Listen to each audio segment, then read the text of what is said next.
نحييكم إخوة الإيمان من هذا البيت العامر من المسجد القبلي بقرية برقاش بمحافظة الجيزة، حيث نقدم لكم هذه الأمسية الدينية عبر موجات إذاعة القرآن الكريم التي جاءت بدعوة كريمة طيبة مباركة من أهل هذه البلدة المباركين. إخوتنا في رحاب الإيمان، إن مجيء إذاعة القرآن الكريم إلى هنا إنما هو نوع من أنواع الوفاء، لأنكم تعلمون أن ابنكم وابن هذه البلدة المباركة رحمه الله رحمة واسعة الوالد الفاضل أحمد فتحي كان معنا في إذاعة القرآن الكريم، كنا خادمين له، كان فوق رؤوسنا نتعلم منه الشهامة والرجولة والإنسانية. كان الواحد منا يصل إلى الإذاعة في الساعة 10 أو 11، أما هو فكان يدخل الإذاعة في الساعة 7. كان يتنقل من مواصلة إلى أخرى ليضرب مثلا أعلى في المحافظة على لقمة العيش، وما أحوجنا إلى ذلك في هذه الأيام، فالعمل والسعي في طلب الرزق، فامشوا في مناكبها وكلوا من رزقه وإليه النشور. جئنا إلى هذه البلدة المباركة كي نقول لوالدنا رحمه الله: إذا كنت في الدار الآخرة فإن لك أبناء وزملاء ومحبين أتوا إلى هنا كي يعبروا عن هذا الحب وكي يشاركوا أبناءك فرحتهم بالزواج، وكي يشاركوا أهل هذه القرية المباركة فرحتهم بالاستماع إلى آيات الذكر الحكيم وهدي رسولنا سيدنا محمد صلى الله عليه وسلم والابتهال والدعاء إلى الله.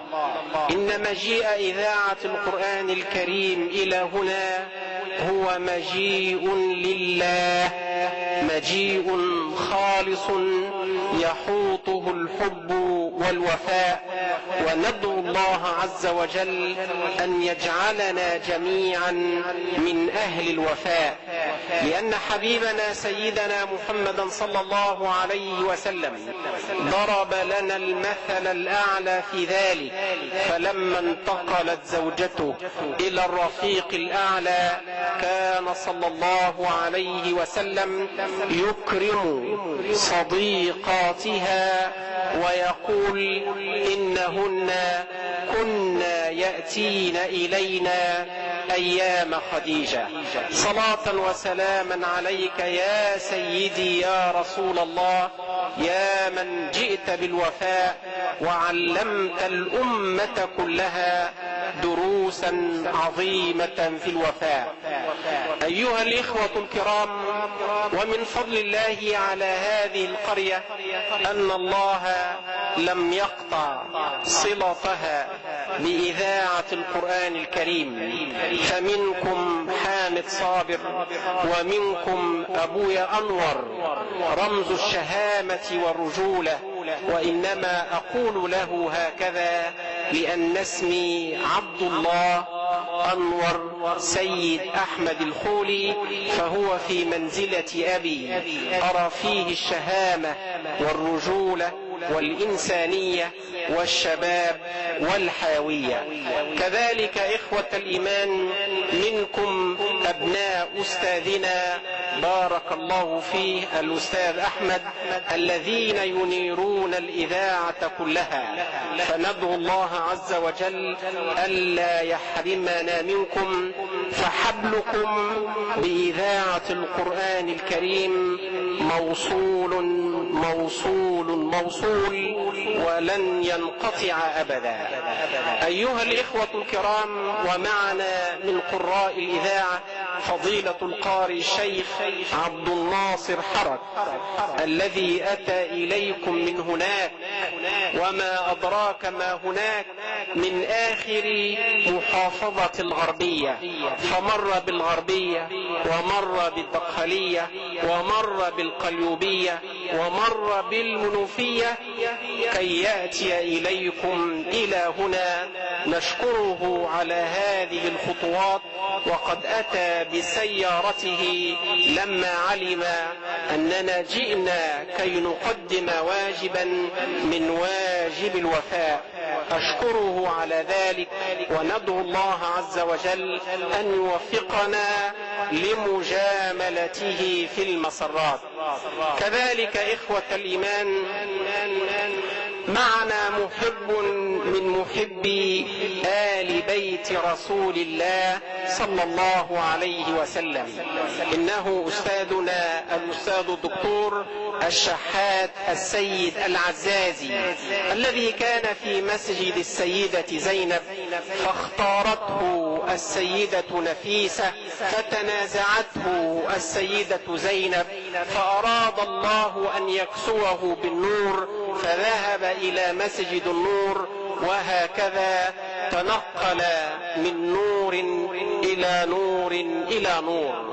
كذلك معنا فضيلة الشيخ عبد القادر محمد عبد القادر أبو سريع، الذي سوف يمتعكم في هذه الليلة الطيبة المباركة، فله رائحة جميلة وله صوت جميل يذكرنا بالعظماء من المبتهلين، وفقه الله عز وجل.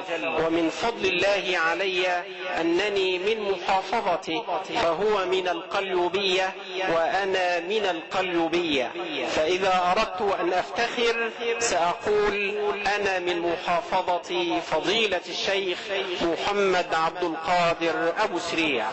إخوة الإيمان، لعلكم الآن في شوق إلى سماع هذا القارئ الوسيم، ذلك الشاب المبارك فضيلة القارئ الشيخ عبد الناصر حرك، فليتفضل مشكورا.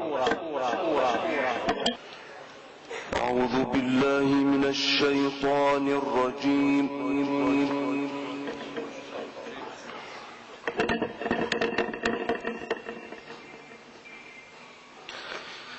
بسم الله الرحمن الرحيم.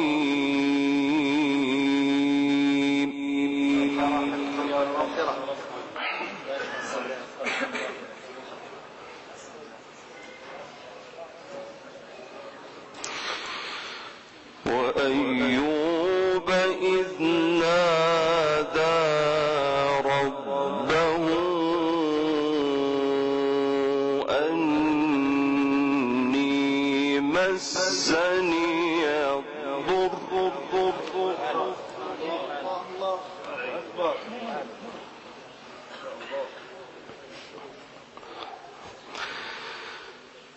نادى ربه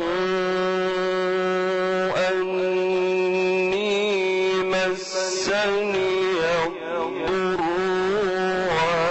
وأنت أرحم الراحمين.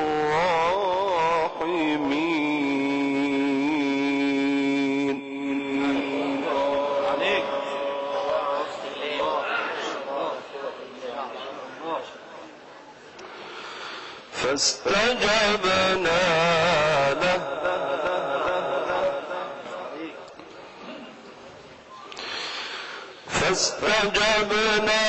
له فكشفنا ما به من ضر.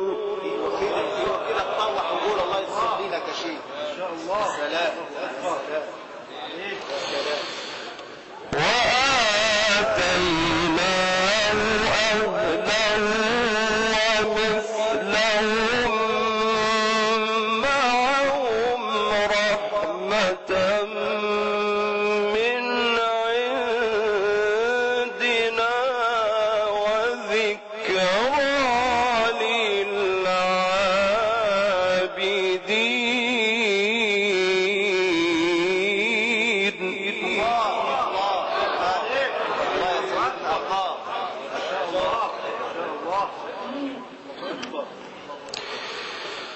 وإسماعيل وإدريس وذا الكفل كل من الصابرين.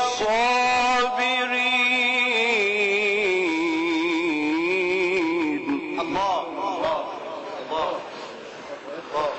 تعالي. وأدخلناهم في رحمتنا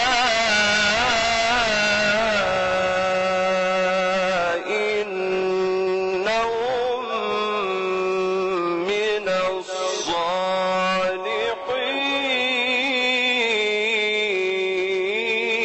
الله يفتح عليك يا شيخ، يفتح عليك. كمان نبغى والنبي من جديد تاني. الله يزيدك، الله يزيدك يا شيخ. يا سلام يا سلام. بسم الله الرحمن الرحيم. الله كمان نبغى البسمله دي يا شيخ. مريض بقى والله العظيم. ده احنا بنتدرب على كده. الله سلام. بسم الله الرحمن الرحيم.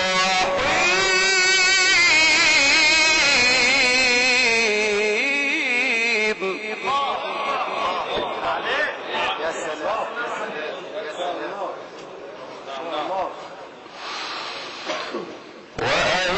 وأيوب إذ نادى ربه أني مسني الضر وأنت أرحم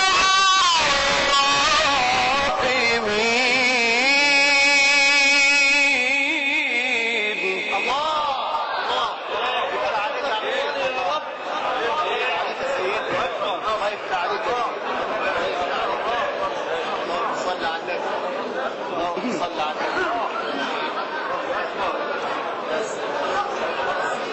يا سلام. فاستجبنا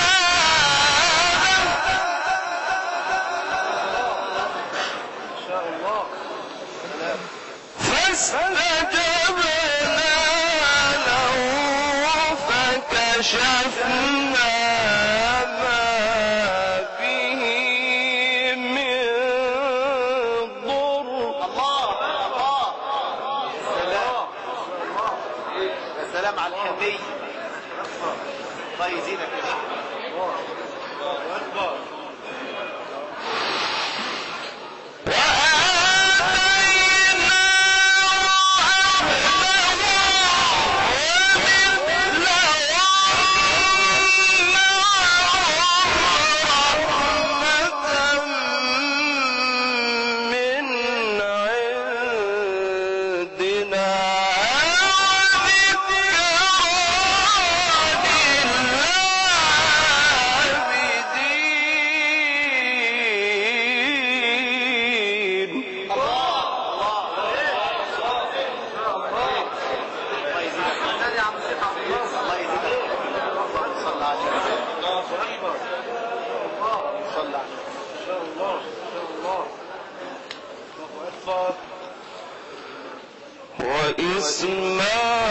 وإسماعيل وإدريس وذا الكفل كل من الصابرين.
كمان نبى والله وزنون. وزنون الذهب الفاضل. يا سلام يا عم الشيخ. والله انت شرفت يا عم. والله العظيم. يا سلام. وذنون إذ ذهب مغاضبا فظن أن لن نقدر عليه فنادى. يا سلام. يا سلام. عليه السلام. الله الله الله. فنادى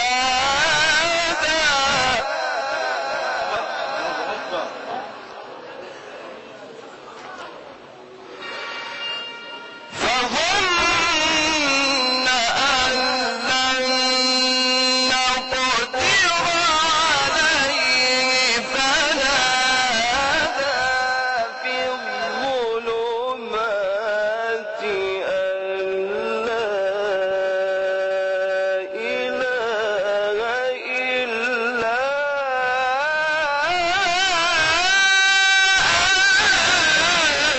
أنت سبحانك.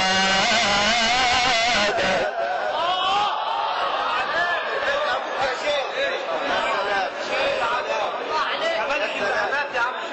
يا سلام. يا سلام. يا سلام. والله كأنك ماسك ناي يا شيخ كده وبتقول الله يعمل بيتك. اللهم صل على النبي.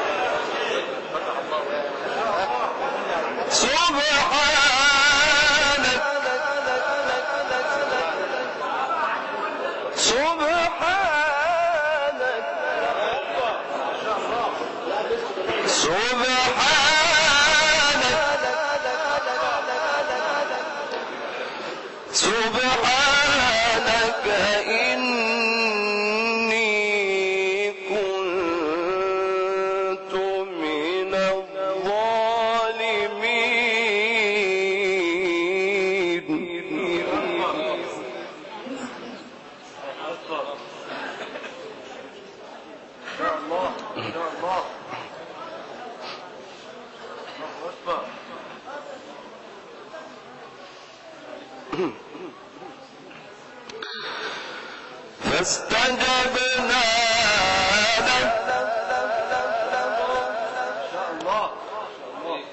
فاستجبنا له ونجيناه من الغم وكذلك ننجي المؤمنين.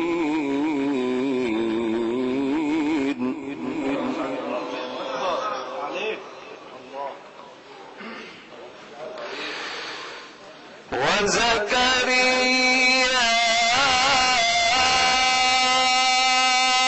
إذ نادى ربه رب لا تذرني فردا وأنت خير الوارثين.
يا شيخ.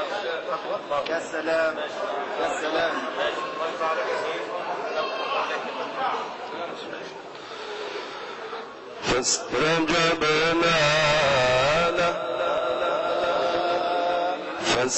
فاستجبنا له ووهبنا له يحيى وأصلحنا له زوجه.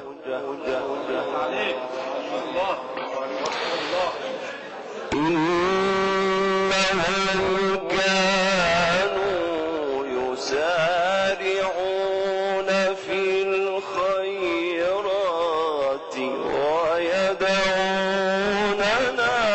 رغبا ورهبا وكانوا لنا خاشعين.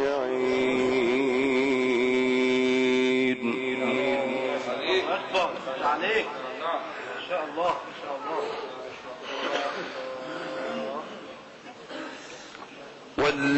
والتي أحصنت فرجها فنفخنا فيها من روحنا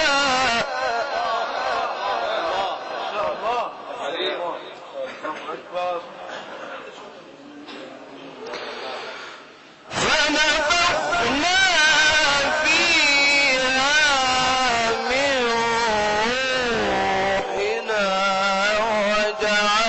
وجعلناها وابنها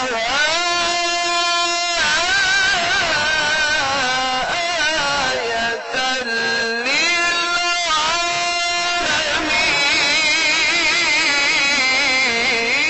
للعالمين. الله يفتح عليك يا عم الشيخ. كمان مرة المقام ده والله. يا سلام يا سلام. إن هذه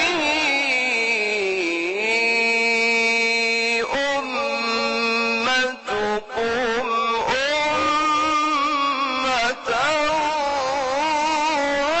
واحدة وأنا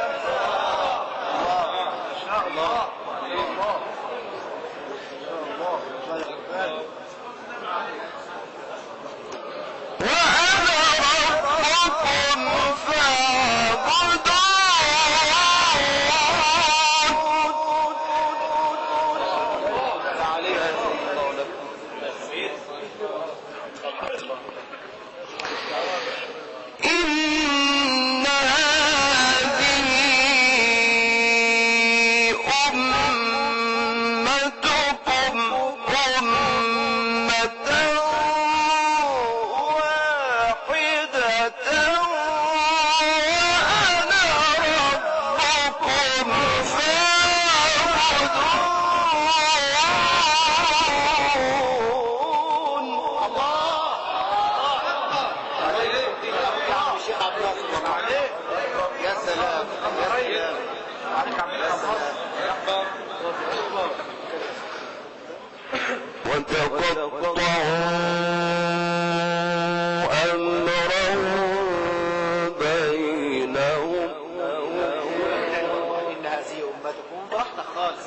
خلي بالك احنا فاضيين الليلات والله جايين نستمعوا الليلات والله سايبين اغلى حاجه جايين الله يزيدك يا شيخ. كل إلينا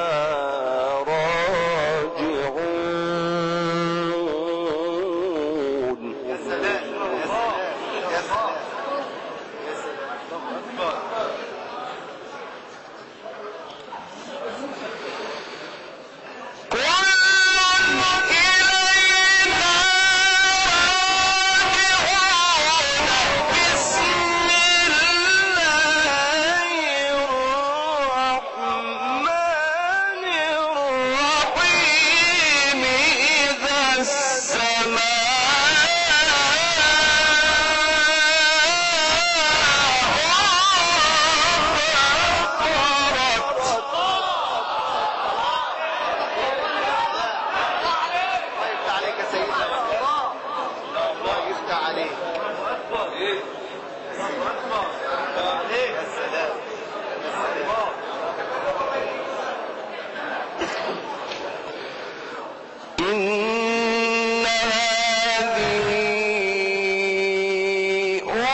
يا سلام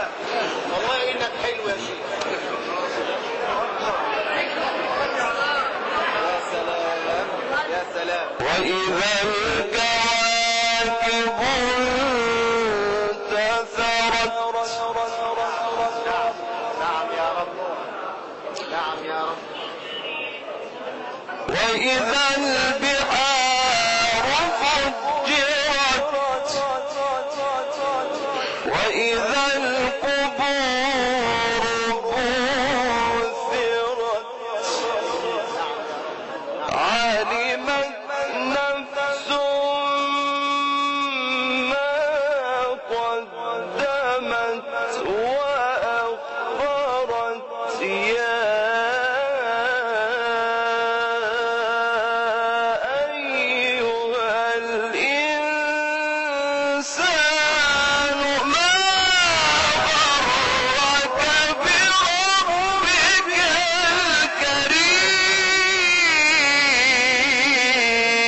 وإن عليكم لحافظين كراما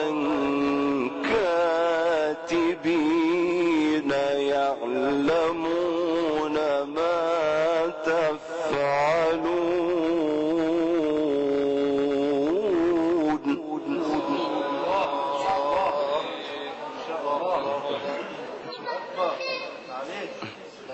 لسه بدري قد النبي ما تزعلنا منك يا شيخ.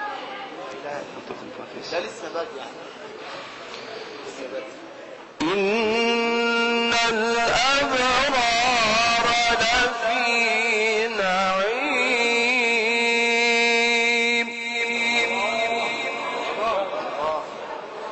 إن الأبرار لفي نعيم.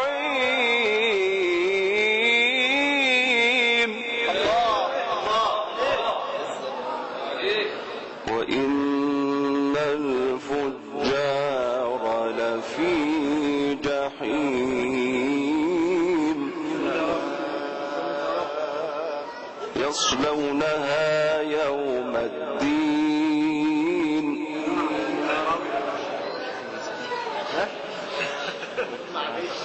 والله كل اللي بتقوله حلو وبقى جزاءهم يستاهلوا فيه. نعم. الله يزيدك. يصلونها يوم الدين وما هم عنها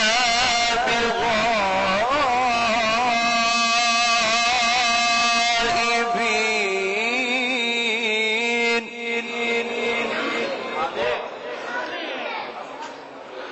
وما أدراك ما يوم الدين ثم ما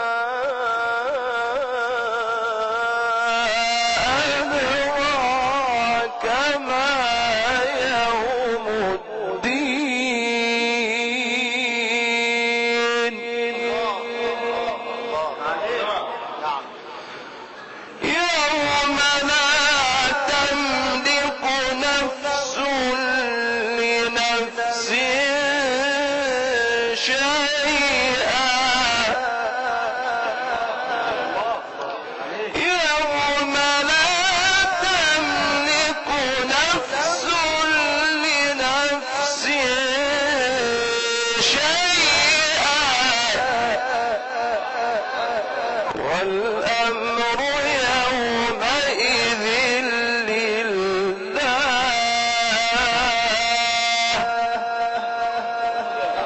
ويزيدك يا عم الشيخ والله. الله. خش على اقرأ والكوثر براحتنا خالص. الله أكبر. الله أكبر. الله أكبر. بسم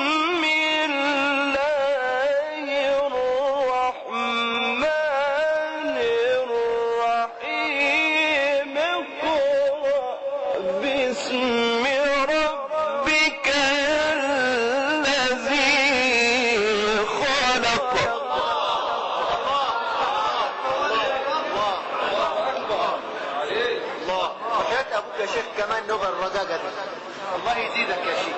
يا سلام يا سلام يا سلام. الله أكبر الله أكبر بسم الله الرحمن الرحيم.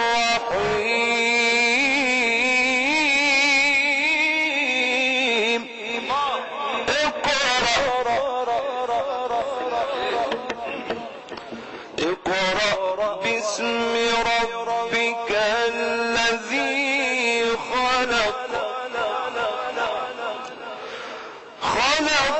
الإنسان من علق. اقرأ اقرأ اقرأ اقرأ وربك الأكرم الذي علم بالقلم علم الإنسان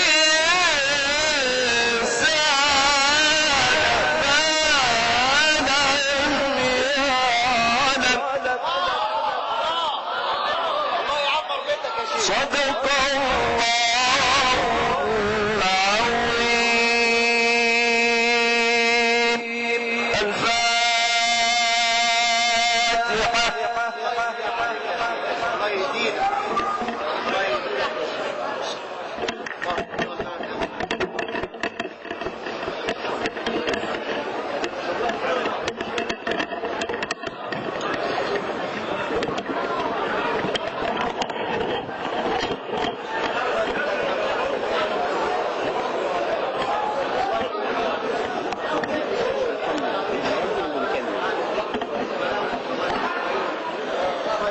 ما شاء الله لا قوة إلا بالله.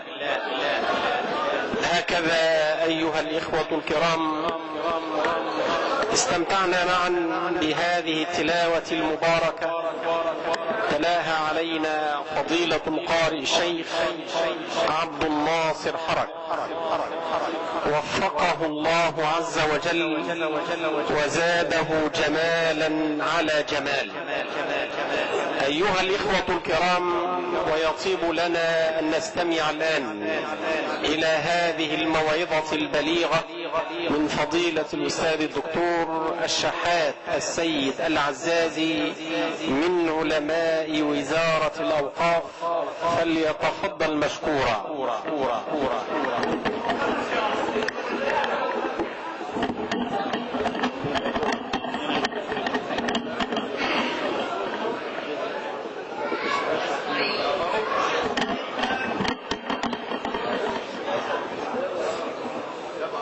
الجماعة اللي واقفين دول ما دفعوش ولا ايه؟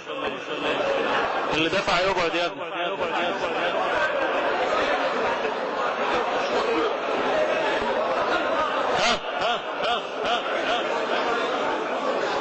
اللي عمل دوشه يروح. طالما مش هتصور اقعد. اعوذ بالله من الشيطان الرجيم. بسم الله الرحمن الرحيم. الحمد لله من اتقاه وقاه، ومن توكل عليه كفاه، ومن استعان به اعانه وقواه. واصلي واسلم على خير خلق الله نبيه ومصطفاه سيدنا محمد بن عبد الله. قال قائل يتمدح رسول الله معددا السور من كلام الله: الله ارسله في نون بشره، والملك خيره لما راى ولقي. جاء بالحل والتحريم امته، وفي الطلاق من الدنيا لمنطلق، وفي التغابن تجار به ربحوا، اذ المنافق في خسر وفي نفق. يا صاحب الجمعة الغراء يا املي، في الصف عند امتحاني اختشي زلقي، وانت في الحشر عوني في مجادلتي. عسى تزيل حديد النار من عنقي، وعند واقعة ان كان لي رمق، فاشفع الى ربك الرحمن في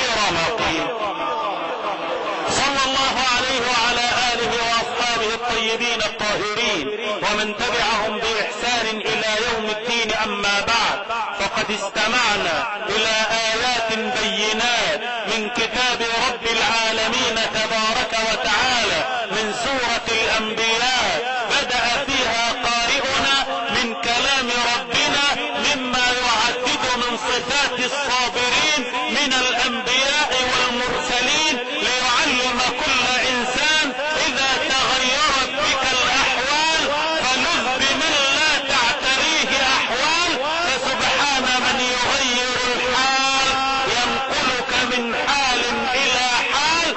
فإذا أعيتك الأمور فقل يا من يقلب الأمور عجز عن قلبي عن تدبير الأمور، فأدركني يا عزيز يا غفور. أيوب النبي عليه وعلى نبينا الصلاة والسلام يرزق المال والولد، فمال يملأ الوادي وأولاد يقومون على المال، بلغوا 18 رجلا، وزوجا له مطيع مهاودة، إذا أراد أن تيمن يمنت معه، وإذا أرادها استقامت له على كل حال. فلما طاب العيش وهنى شكر العلي الأعلى، فيصعد التسبيح والدعاء فتسمعه ملائكة السماء ممن يا رب صدر هذا الدعاء من عبد أيوب. ذكر جميل لطيف. فيغار الشيطان اللعين فيقول أي رب ما يذكرك إلا لنعمك علي، ولو سلبت منه نعمة ما وجدت منه ذكرى، فسلطني عليه. والشيطان عدو كل ذاكر، والشيطان عدو كل شاكر، والشيطان عدو كل محب لله. يقطع عليك الطريق ثم لآتينهم من بين أيديهم ومن خلفهم وعن أيمانهم وعن شمائلهم ولا تجد أكثرهم شاكرين.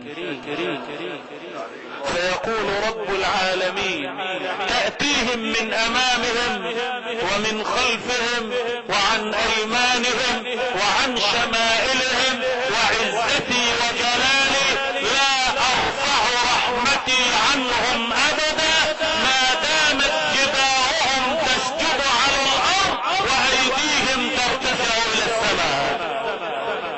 لا يستطيع الشيطان أن يحول بينك وبين مسجدك، ولا يستطيع الشيطان أن يحول بينك وبين ربك. فإذا أغلقت أمامك كل الأبواب فاقرع على باب من لا يغلق له باب. وأيوب إذ نادى ربه أني مسني الضر. إبليس اللعين يقول رب سلطني على ماله، فيهلك المال في يوم واحد. فيقولون له يا نبي الله جاء سيل اجتاح كل المال. قال الحمد لله. قال رب له عيال يأتون بمال بدل المال، فسلطني على العيال. فمات العيال جميعا في يوم واحد. يا نبي الله هلك العيال. قال الحمد لله على كل حال. قال رب له صحة تعيد المال كالمال والرجال كالرجال، فسلطني على بدنه. قال غير أنه لا سبيل لك على لسانه وقلبه. تسلط على البدن كيف تشاء، إلا قلبا ذكر الله، إلا لسانا ذكر الله، إلا عقلا ذكر الله. فما دام القلب ذاكرا، ما دام اللسان ذاكرا، ما دام العقل ذاكرا، شيء حل فيه ربه حتى امتلأ به لا مكان للظلمة فيه. سري السقف السقطي رحمه الله رحمة واسعة ورضي عنه يخرج يوما فيرى رجلا ملقا على قارعة الطريق مقطع اليدين مقطع الرجلين وقد اجتمعت الزنابير على وجهه تلسعه وفي شدة الحر ولا يلتفت إليه أحد. فالرجل من رقة قلبه مال عليه فورره يقول الحمد لله الذي عافاني مما ابتلى به كثيرا من خلقه. الحمد لله الذي عافاني مما ابتلى به كثيرا من خلقه. فتعجب قال اي عافية وانت مقطع اليدين مقطع الرجلين ملقا على قارعة الطريق تسفي عليك الرياح اجتمعت عليك الزنابير تلسعك فاين العافية يا مجنون؟ قال اليك عني الحمد لله الذي أبقى لي لسانا ذاكرا وقلبا شاكرا وجسدا على البلاء صابرا. هذه هي النعمة. أيوب عليه السلام يرقد طريح الفراش تسعى زوجه عليه لتطعمه تشتد عليه العلة وهو دائم الذكر لله يظل 18 عاما كما ورد في الرواية ملقا على الفراش لا يحرك يدا ولا رجلا فتقول له زوجه يوما ألا تدعو الله؟ قال لقد عافاني 60 حجة ولا أرفع اللسان حتى أمرض 60 حجة. مكثت في العافية عمرا طويلا أمن أجل بلاء قليل أنسى العطاء الكثير والله والله والله لا أرفع اللسان بالدعاء إلا بعد أن تتساوى الكفتان. فلما اشتد عليه الشيطان وجاءته الوسوسة لو كان لك عند الله شيء ما ابتلاك ولو كان لك عند الله مكان ما جعلك للناس آية. فرفع يده إلى السماء وتأدب مع رب الأرض والسماء فتلطف في الدعاء وقال إني مسني الضر وأنت أرحم الراحمين.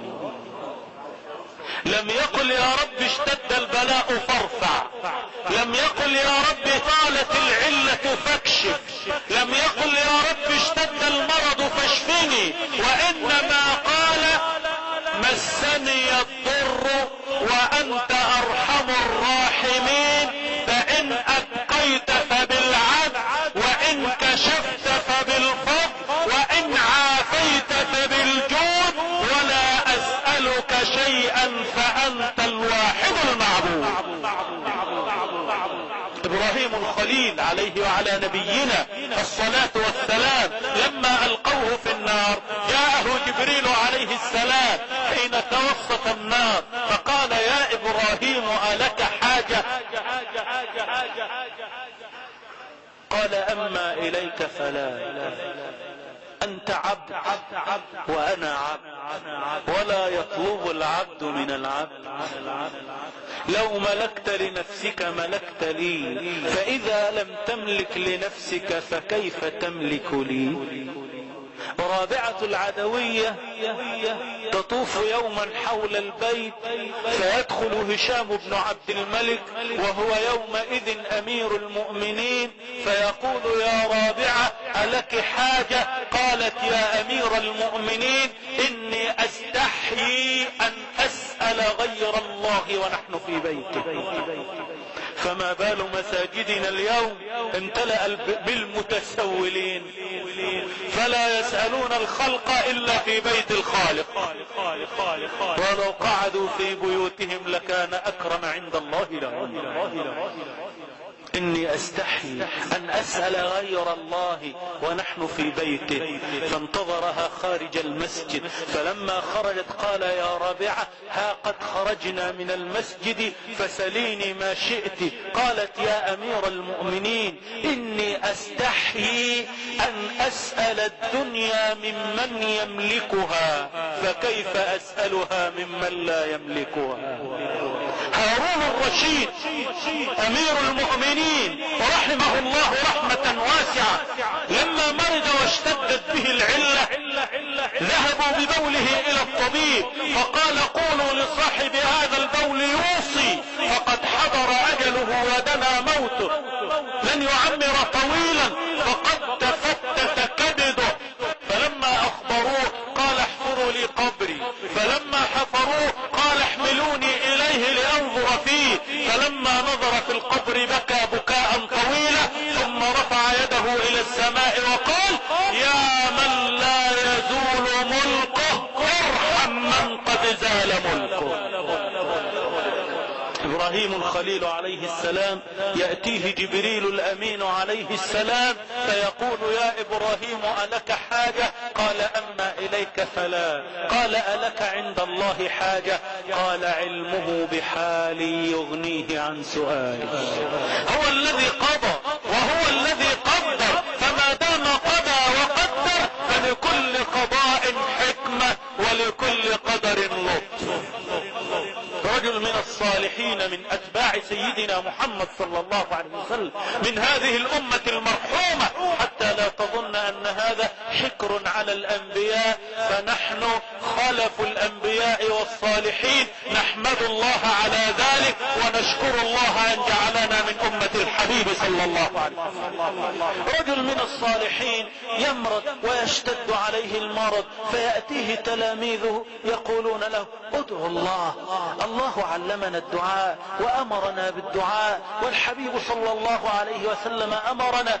فرفع يده إلى السماء وقال إلهي وسيدي ومولاي أعطيتني فرضيت ومنعتني فرضيت، ثم ها أنت تفعل بي الآن ما يراه الإخوان، فإن كان يرضيك فهو يرضيني، إن كان يرضيك فهو يرضيني.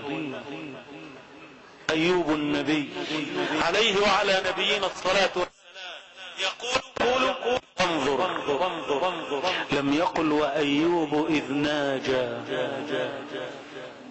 وإنما قال وأيوب إذ نادى. نادى من؟ نادى الله. أو الله بعيد من أيوب حتى يناديه أم قريب منه فبالقلب يناجيه؟ إذا كنت في مقام اللطف ناجيت، فإذا كنت في مقام الغوث ناديت.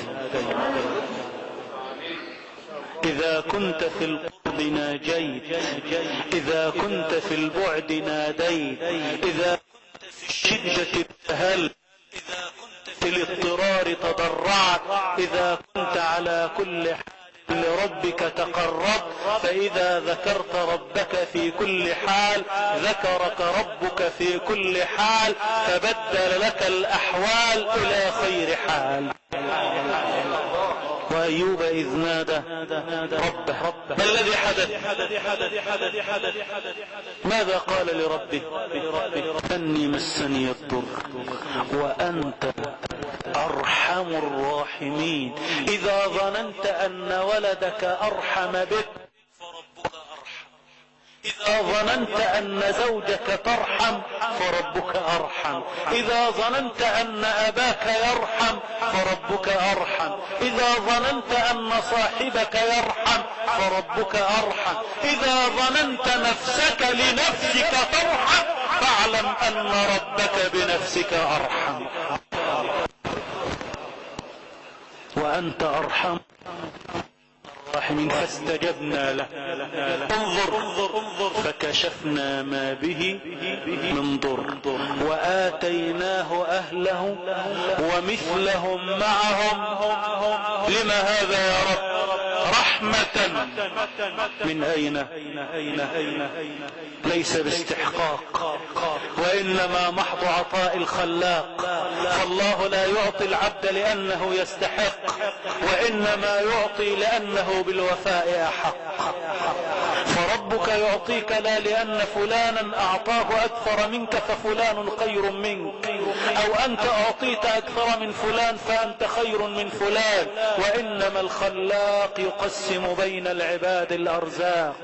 فهذا أراده عالما فللعلم فرغه، وهذا أراده قويا فبالقوة متعه، وهذا أراده مهندسا فصحح له عقله، وهذا أراده طبيبا فنور له فهمه، وهذا أراده زارعا فغرس الرحمة في قلبه، وهذا أراده صانعا فوضع الحرفة في يده، وهذا أراده ساعيا فصحح له قدمه، وهذا أراده حاكما فضبط له دينه. فكل أعطاه ربك، فإذا نظرت إلى عطاء ربك فاشكر ربك على ما أعطاك، واحمد ربك مما فرغك. فاستجبنا له فكشفنا ما به من ضر، وآتيناه أهله ومثلهم معهم. أهله ومثلهم معهم، لماذا؟ لأنه ما طلب الأهل وإنما سلم لمن منح الأهل. فإذا سلمت لله في العطاء وأنت تحب، أعطاك الله من جنس ما تحب خيرا مما تحب.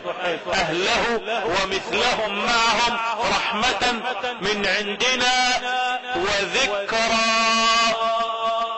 لمن؟ للعابدين، ذكرى للصابرين، ذكرى للمتضرعين، ذكرى للداعين. فكل من حدث له هذا وفعل هذا أخذ هذا.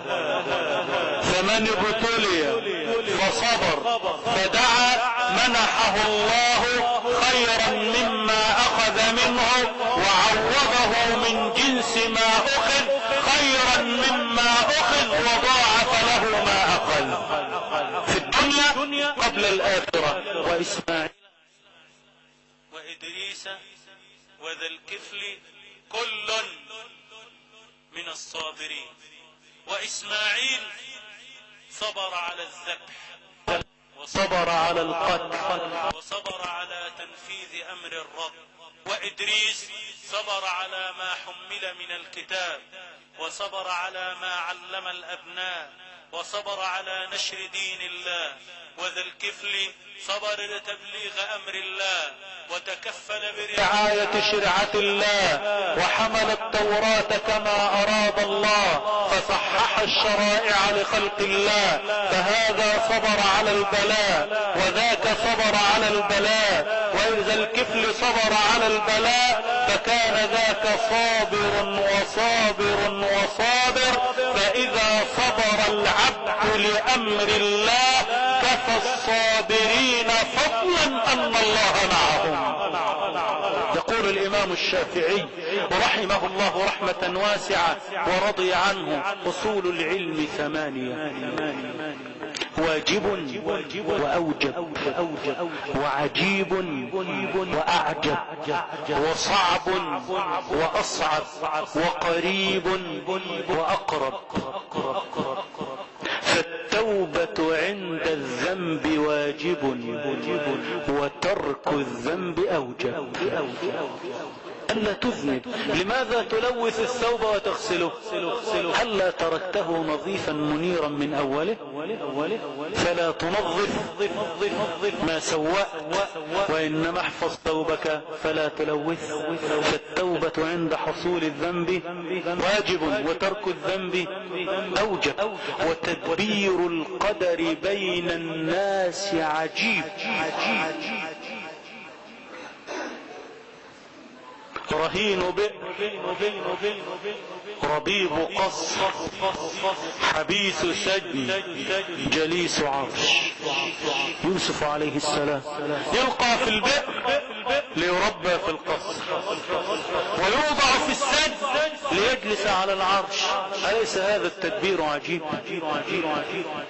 يدخل السجن ليجلس على عرش الحكم، ويجلس على العرش ليلقى في السجن، ويأخذ المال ليطغيه، ويأخذ الصحة لتشقيه، ويمنح الولد ليلهيه. وهذا عزيز طال عمره في العز فذل في لحظة، وهذا ذليل طال مداه في الذل فعز بكلمة. فهذا غني اليوم وفقير غدا، وقوي اليوم وضعيف غدا، وتدبير القدر بين الناس عجيب، وعدم اعتبار الناس به أعجب.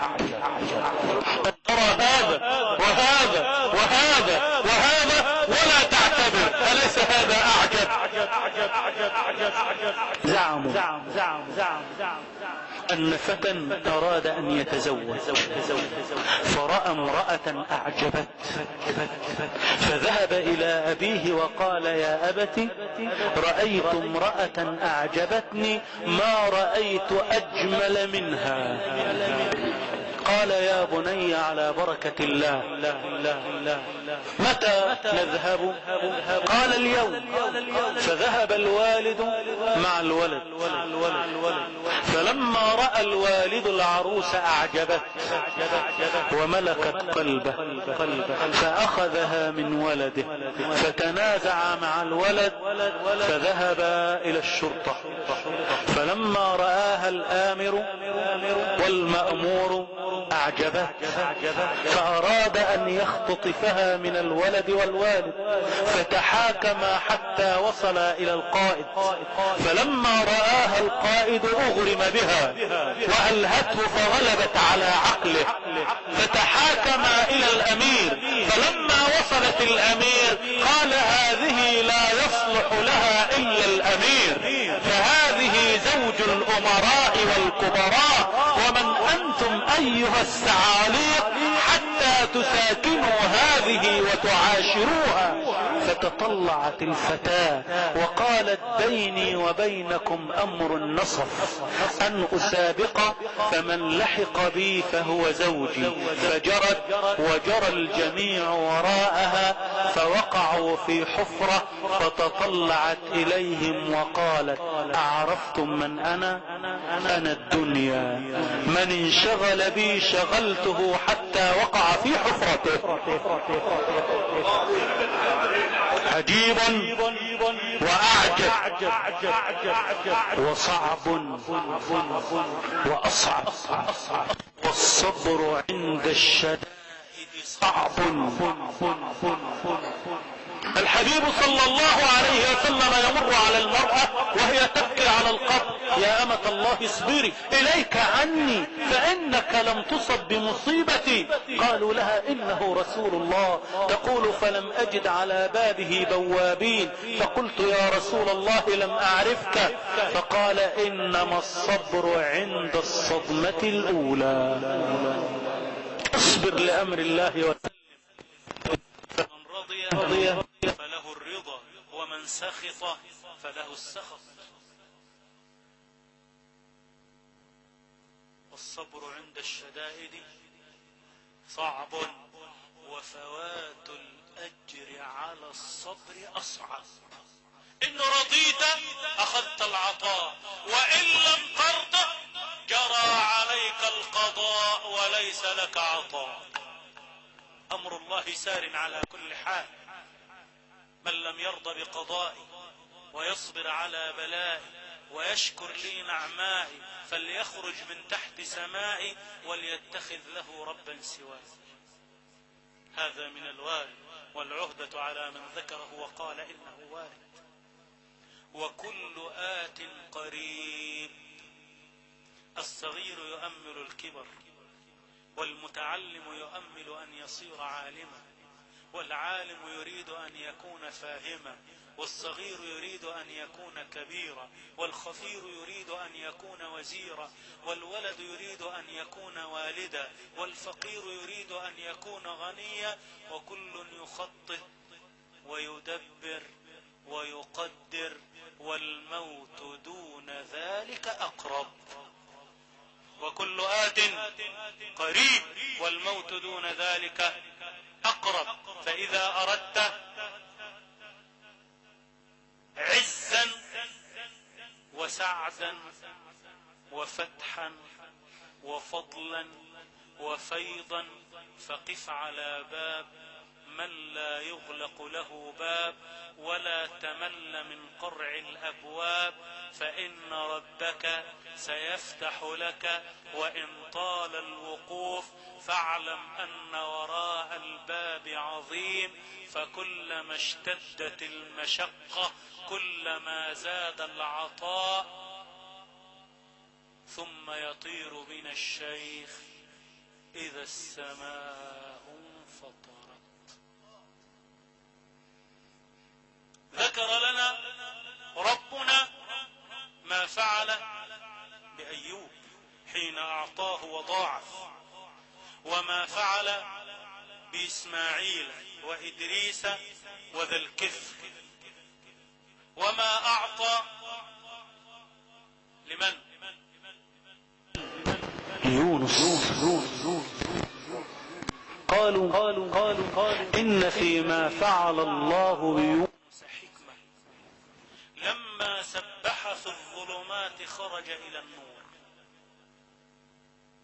وذا النون إذ ذهب مغاضبا فظن أن لن نقدر عليه، ونقدر هنا بمعنى نضيق، فظن أن لن نضيق عليه من قول رب العالمين ومن قدر عليه رزقه فلينفق مما آتاه الله، لأن النبي لو ظن أن العلي لن يقدر عليه كفر، وحاشا لله أن يكفر أنبياؤه به. فلا تظن أن القدرة هنا قدرة عجز، أن لن نقدر عليه يعني أن لن نضيق عليه. ظن أن اليابس ضيقة فقال يا ربي والبحر واسع، فإذا كان على البر فأقصى ما يستطيعون أن يأخذ منه كلب اللقمة، فلما نزل البحر صار بجملته للحوت لقمة.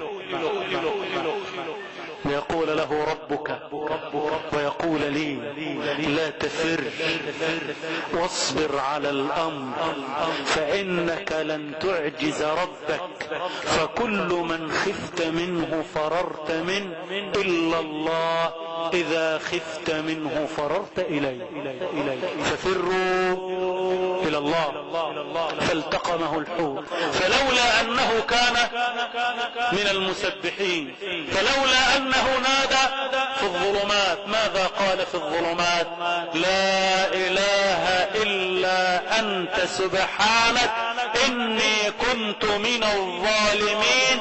قال أهل الإشارات إن الفلاح لو ألقى الحبة على وجه الأرض إما أن تسفي عليها ريح فتهلك، أو تجففها الشمس، أو يأكلها طائر، فلا بد أن يلقيها في ظلمة الأرض حتى تسبح في الظلمات، فإذا سبحت في الظلمات أخرجت لنا النبات والخيرات. فلاح لابد أن يلقيها أين؟ في الظلمة حتى يسبح وحده، حتى يبتعد عن الرياح. لماذا؟ لأنك إذا سبحت في ملأ ربما دخل في قلبك الملأ، فإذا سبحت في الخلا اطلع عليك ربك في العلا. وزكريا إذ نادى ربه لا تذرني فردا وأنت خير الوارثين وإن تعجب فاعجب. أيوب ينادي، وذا النون ينادي، وزكريا ينادي، وأنت لم لا تنادي؟ أتظن أنك أكرم على الله من الأنبياء؟ أتظن أن الله يعطيك ما لم يعطي الأنبياء؟ نادي ربك وتوسل إليه، وناجي ربك واخضع بين يديه. قل يا رب إذا أردت كثيرا فقل يا رب، إذا أردت قليلا فقل يا رب، إذا أردت دنيا فقل يا رب، إذا أردت أخرى فقل يا رب. فإن قلت يا رب قال الله لبيك عبدي ماذا تريد. وزكريا إذ نادى ربه رب لا تذرني فردا وأنت خير الوارثين، لم يقل رب لا تذرني فردا وأعطني الوارث، لأن الله هو الوارث. فاستجبنا له ووهبنا له يحيى وأصلحنا له زوجه، وربك إذا رأى صدق قلبك أعطاك العطاء والعلاوة، فعطاء الله ما سألت والعلاوة خير مما سألت. ثم يجتمع الأولون والآخرون بين يدي رب العالمين إذا حان الحين. ومتى يحين؟ إذا السماء انفطرت وإذا الكواكب انتثرت وإذا البحار فجرت وإذا القبور بعثرت. قبور كل السنين تبعثر بالميتين، والبحار التي تطفئ النار تصير نار، والكواكب التي تزن السماء تتناثر أشلاء. إذا فهذا يوم الفصل، يا من يريد الحق والفضل تب إلى ربك ترحم يوم الفصل. وفي الختام دعوة كريمة عزيزة على قلب الداعي والمدعو. يرجو الداعي من الله خيرها محبة ونفعا لأهله، ويرجو المدعو من الله بركتها سعيا في طاعته وعملا لوجهه. حضر من حضر واستمع في بيته من استمع، وأحب من أحب. فمن حضر قبل، ومن استمع انتفع، ومن أحب قرب، ومن انصرف صرف، ومن ابتعد أبعد، ومن لبى الله له. فنشكر الله صاحب البيت ونصلي على رسول الله الذي بلغ الرسالة، ونثني على صاحب الدعوة، ونشكر الجمع الحضور، ونسأل الله أن يجعلنا وإياكم من المقبولين.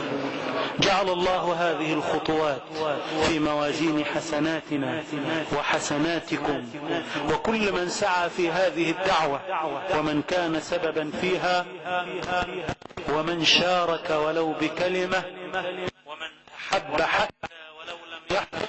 نسأل الله للجميع فضلا وفيضا وفتحا وجبرا وعطاء وجزاء ووفاء في ذكرى ميلاد الحبيب. نصلي ونسلم على الحبيب، ونشكر الله أن جعلنا من أمة الحبيب. وصلى الله وسلم وبارك على النبي الحبيب.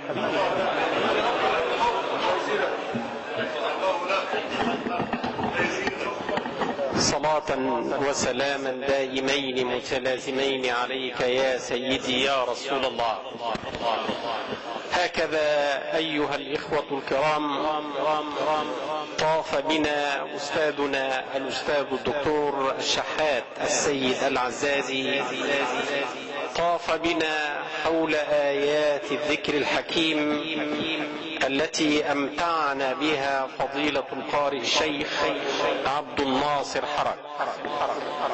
وبعد هذه الوجبة الدسمة من القرآن الكريم ومن العلم وأهله، فمثل هذه الوجبات لا بد أن تهضم، والهضم يكون بالفاكهة، وفاكهتنا فضيلة الشيخ محمد عبد القادر أبو سريع، فليتفضل مشكورا.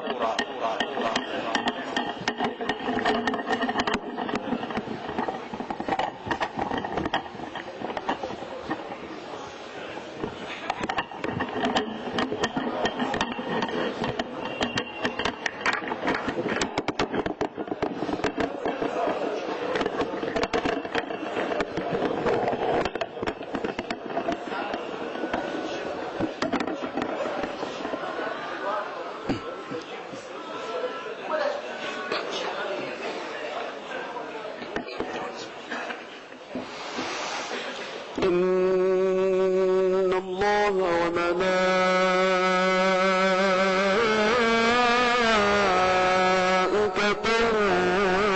يصلون على النبي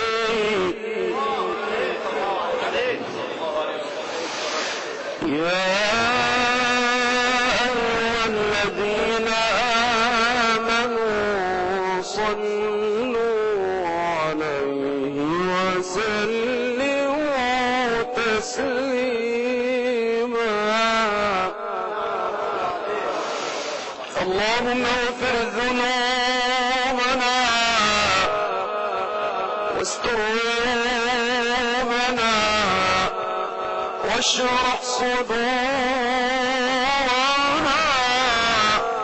وتقبل دعاءنا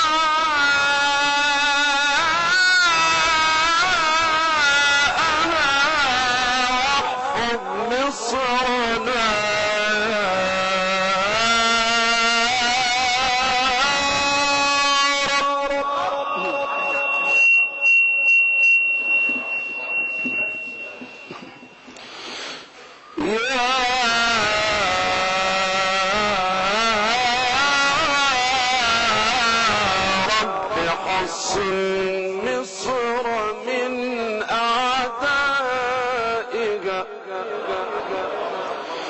وارحم بنيها من بكاء عيوني يا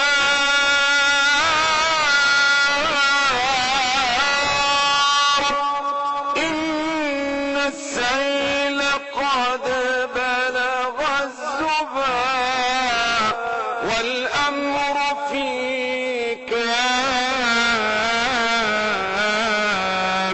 لديك ونوني يا رب يا رب. حصن مصر من أعدائها وارحم بنيها وارحم بنيها من بكاء عيوني يا رب يا رب. إن السيل قد بلغ الزبا والأمر في كاف لديك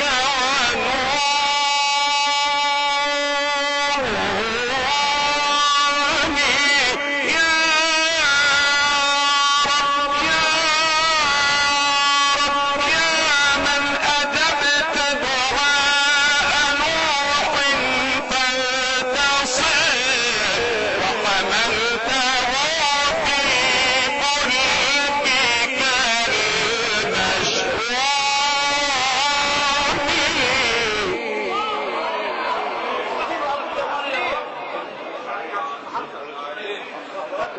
قول قول وامدح في النبي صلوا عليه.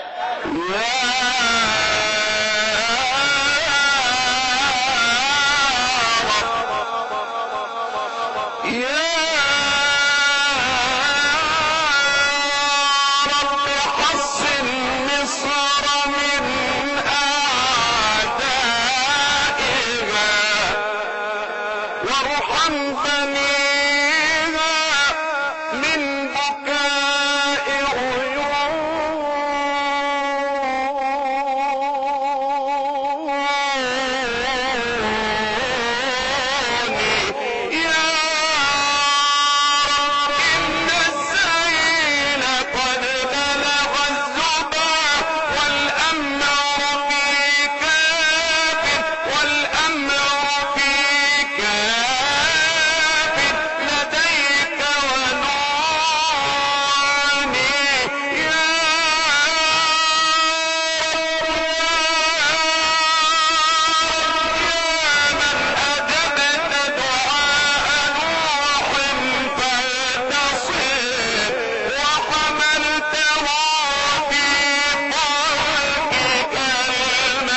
وحملته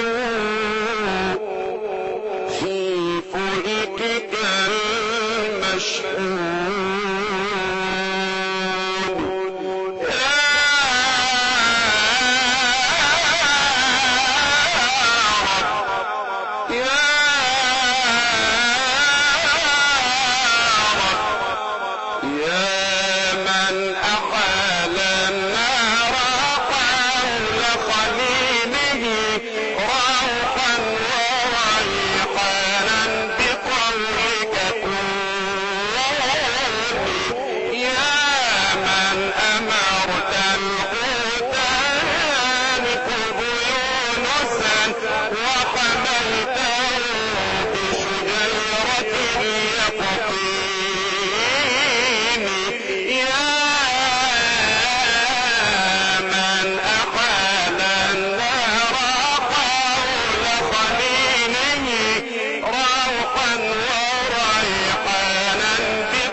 سيدي يا رسول الله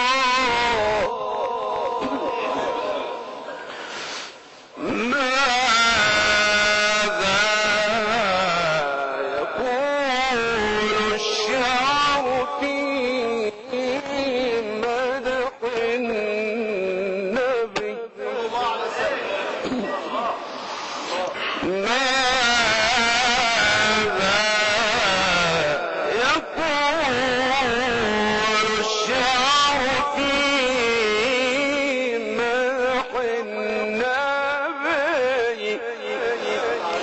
والله بالخلق العظيم حباه وعليه أنزل ربنا قرآنه جل الكتاب جل الكتاب جل الكتاب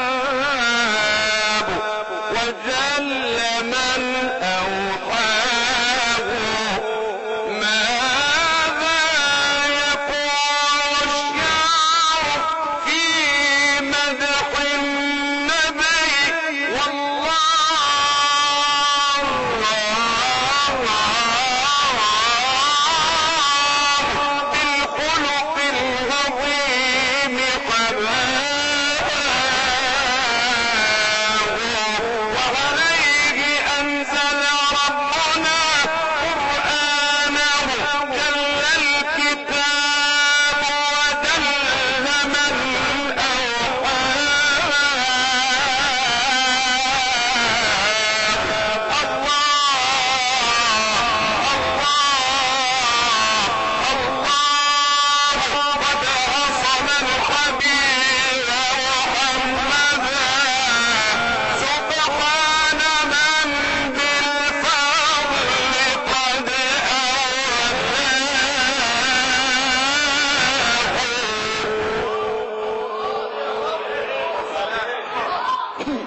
الله قد عصم الحبيب